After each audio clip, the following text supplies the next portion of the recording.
Hi all, prosperity ഹബിലേക്ക് എല്ലാവരെയും welcome ചെയ്യുന്നു കേട്ടോ.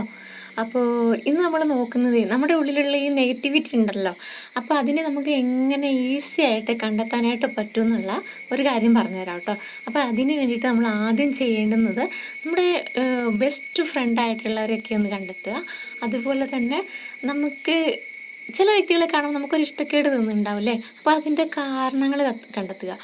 ഫോർ എക്സാമ്പിൾ, ഇപ്പോൾ ചില വ്യക്തികളെ കാണുന്ന സമയത്ത് നമുക്കുണ്ടല്ലോ അവരോട് അകാരണമായിട്ടുള്ള ഒരു ഇഷ്ടക്കേട്, ചിലപ്പോൾ അതൊരു ദേഷ്യമായിട്ട് ആയിരിക്കാം പുറത്ത് വരുന്നത്, ചിലപ്പോൾ എന്തോ ഒരു വെറുപ്പായിരിക്കാം. അല്ലാന്നുണ്ടെങ്കിൽ ചിലരോട് നമുക്ക് ഒരു അവജ്ഞയായിരിക്കും, ഒരു പുച്ഛം, നോക്കത്തും കൂടി ഇല്ല, നമ്മൾ അവരൊരു സൈഡിൽ കൂടി അങ്ങ് പോവും. നമുക്ക് അപ്പോൾ ഉണ്ടാവുന്നത് എന്താ പറയുക, ഒരു ഫീലിങ്സ് എന്ന് വെച്ചിട്ടുണ്ടെങ്കിലും, ഒന്നെങ്കിൽ അത് എന്താ എടുത്ത് കാണിക്കുന്നത് ചോദിച്ചിട്ടുണ്ടെങ്കിൽ നമ്മുടെ ഉള്ളിലുള്ള ആ നെഗറ്റിവിറ്റിയാണ് പുറത്ത് വരുന്നത്. അതായത് മറ്റുള്ളവരെ നമ്മൾ ഒബ്സേർവ് ചെയ്യുന്ന സമയത്ത് നമ്മുടെ ഉള്ളിലുള്ള നെഗറ്റിവിറ്റികൾ മറ്റുള്ളവരിൽ തെളിഞ്ഞു കാണുകയാണ്. അതായത് ശരിക്കും ഒരു കണ്ണാടി പോലെ എന്ന് വേണമെന്നുണ്ടെങ്കിൽ പറയാം. ഇപ്പം നമ്മൾ മുഖം നോക്കുന്ന സമയത്ത് നമ്മുടെ പ്രതിബിംബമാണ് കാണുന്നത്, അല്ലേ? എന്ന് പറഞ്ഞതുപോലെ അവരുടെ സ്വഭാവങ്ങൾ നമ്മളെ ഒന്നെങ്കിൽ എന്താ പറയുക, ഇറിറ്റേറ്റ് ചെയ്യാം, അല്ലെന്നുണ്ടെങ്കിൽ അവരെ കാണുന്ന സമയത്തുണ്ടാകുന്ന നമ്മുടെ ആ ഒരു ഇമോഷണൽ ചേഞ്ചസ്, ഇതൊക്കെയും ഒബ്സർവ് ചെയ്യുക, നിരീക്ഷിക്കുക എന്നുള്ളതാണ്. അപ്പോൾ ഇങ്ങനെ ചെയ്ത് നമ്മളിലുള്ള കോപം, അല്ലെങ്കിൽ ദേഷ്യം, വാശി, പിണക്കം, അസൂയ, ചില വ്യക്തികളോടൊക്കെ നമുക്ക് ഒന്നുമില്ല, ഒരു കാരണമില്ലാതെ അസൂയ അങ്ങോട്ട് വരില്ലേ. ചിലപ്പം അസൂയ വരുന്നതിൻ്റെ റീസൺ നമുക്കറിയാം, നമുക്കില്ലാത്ത എന്തോ ഒരു കഴിവ് അവരിലുണ്ട് എന്നുള്ളതാണ്. അപ്പോൾ ഇതൊക്കെ ഒരു നമ്മളിലുള്ള ആ ഒരു പോസിറ്റിവിറ്റിയെ നെഗറ്റീവായിട്ട് ബാധിക്കുന്ന കാര്യങ്ങളാണ്. നമ്മളെ എന്താ പറയുക, ഒരു ദൈവികമായിട്ടുള്ള ഒരു ചൈതന്യത്തിൽ നിന്ന് അകറ്റുന്ന കാര്യങ്ങളാണെന്നുള്ളത് നമ്മൾ ബോധപൂർവം മനസ്സിലാക്കേണ്ടതാണ്. എന്നിട്ട് നമ്മളിൽ ഒരു ക്ലാരിഫിക്കേഷൻ, ഒരു ക്ലിയറൻസ്, ഒരു ക്ലീനിങ് നടത്തുക ഈ ഒരു ഇമോഷനൊക്കെ വെച്ചിട്ട്. ഇതാണ് നമുക്ക് ചെയ്യാനായിട്ട് പറ്റുക. അപ്പോൾ അതിന് ശേഷം നമുക്ക് മൈൻഡൊക്കെ ഒരു റിലാക്സ് ആവും. ഇത് ഒറ്റ ദിവസം കൊണ്ട് സംഭവിക്കുന്ന ഒരു കാര്യമല്ല കേട്ടോ, മെല്ലെ മെല്ലെയാണ്, പടിപടിയായിട്ടാണ് സംഭവിക്കുക.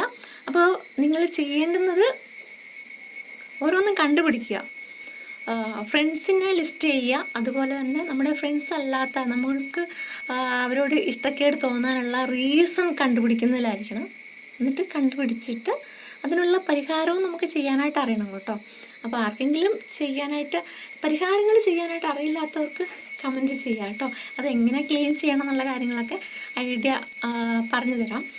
പിന്നെ എന്താ പറയുക, ആർക്കെങ്കിലും എൻ്റെ ഒരു ഹെൽപ്പ് വേണമെന്നുണ്ടെങ്കിൽ അവർക്കും എന്നെ കോണ്ടാക്ട് ചെയ്യാം. നിങ്ങൾ കമൻറ്റിൽ അറിയിച്ചാൽ മതി കേട്ടോ. പിന്നെ വേറെന്താ, ഇത്രയൊക്കെ കാര്യങ്ങളാണ് ഇന്ന് പറയാനായിട്ടുള്ളത്. അപ്പോൾ താങ്ക് യു ഓൾ. ഇതോടൊപ്പം ഒരു കാര്യം കൂടെ പറയാനുണ്ട്, അതും കൂടി ഒന്ന് കൂട്ടിച്ചേർത്തോട്ടെ. അതായത് നമ്മുടെ ചുറ്റുപാടുകളും നമ്മുടെ മനസ്സിനെ ഒരുപാട് സ്വാധീനിക്കുന്നുണ്ട്. അതായത് നമ്മുടെ വീടിപ്പോൾ അലങ്കോലപ്പെട്ട് കിടക്കുന്ന സമയത്ത് നമ്മളിലുണ്ടാകുന്ന ദേഷ്യം, അതുപോലെ തന്നെ മടി, അല്ലെങ്കിൽ എന്തുവാ പറയുക, ഒരു അലസത, ചെയ്യാനുള്ള കാര്യങ്ങളിലൊക്കെ ഉള്ളൊരു താമസവും, അപ്പോൾ ഇതൊക്കെയും എന്താ പറയുക, ഈ ചുറ്റുപാടുകളും നമ്മളെ ഇമോഷണലി ഒരുപാട് സ്വാധീനിക്കുന്നുണ്ടെന്നാണ്. അപ്പോൾ ഇതും കണ്ടെത്തിയിട്ട് ഇതിനെയും ക്ലിയർ ചെയ്യുക. ഓക്കെ. പിന്നെ ഇതോടൊപ്പം ചേർത്ത് പറയാനുള്ള വേറൊരു കാര്യം, അതായത് ഈ ജീവജാലങ്ങളുണ്ടല്ലോ, ഈ ചെറിയ എന്താ പറയുക, അട്ട, അല്ലെന്നുണ്ടെങ്കിൽ എലി, അല്ലെങ്കിൽ പല്ലി, പാറ്റ, ഇങ്ങനെയൊക്കെയുള്ള ജീവികളോടുള്ള നമ്മളുടെ ഒരു സമീപനം, അവരോടുള്ള നമ്മുടെ ഒരു മനോഭാവം. അപ്പോൾ ഒരുപാട് ആൾക്കാർക്ക് ഇതിലേതെങ്കിലുമൊക്കെ ഒരു പ്രത്യേക ഒരു ജീവനോട് ഒരു ഇഷ്ടമൊക്കെ ഉണ്ടാവാം, അല്ലേ?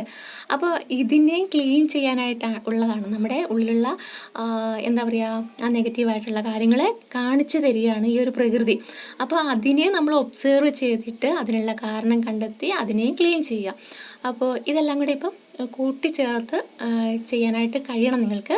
പിന്നെ ഫസ്റ്റ് പറഞ്ഞ കാര്യം അത് ഫ്രണ്ട്സ് സർക്കിൾ മാത്രമല്ല കേട്ടോ, നമ്മുടെ ചുറ്റുപാടും കാണുന്ന ഏത് മനുഷ്യരെയും നമുക്ക് ഒബ്സർവ് ചെയ്യാം. നല്ലൊരു മെത്തേഡാണ് നമ്മുടെ ഉള്ളിലുള്ള സ്വഭാവത്തെ നമുക്ക് കണ്ടെത്താനായിട്ട്, ഐഡൻറ്റിഫൈ ചെയ്യാനായിട്ട് ഈസി ആയിട്ടുള്ളൊരു വേ ആണ്. അപ്പോൾ ഇതെല്ലാവരും തന്നെ ഫോളോ ചെയ്യുക. നിങ്ങളുടെ ലൈഫിൽ നല്ലതേ വരൂ. അപ്പോൾ അതിനെല്ലാവർക്കും സാധിക്കട്ടെ. എല്ലാ നെഗറ്റിവിറ്റിയും നമ്മുടെ ഉള്ളിൽ നിന്ന് കളയാൻ വേണ്ടിയിട്ട് തന്നെയാണ് നമ്മൾ ഈ ഒരു ജന്മം എടുത്ത് മനുഷ്യരൂപത്തിൽ ഇവിടെ ഇരിക്കുന്നത്. അപ്പോൾ ഈ ഒരു രൂപത്തിലിരുന്നു കൊണ്ട് നമുക്ക് ചെയ്യാൻ പറ്റുന്ന, നമ്മളെ ക്ലിയർ ചെയ്യാൻ വേണ്ടി നമുക്ക് പറ്റുന്ന കാര്യങ്ങൾ ഒരുപാടാണ്. അപ്പോൾ അത് മാക്സിമം ഉപയോഗിക്കുക. അപ്പോൾ ഈ രീതി എല്ലാവരും ഫോളോ ചെയ്യും എന്ന് വിചാരിക്കുന്നു. എല്ലാവർക്കും ഹെൽപ്ഫുൾ ആവും എന്ന് വിചാരിക്കുന്നു. അപ്പോൾ വീണ്ടും കാണുമ്പോഴേക്കും thank you. Tata, bye by.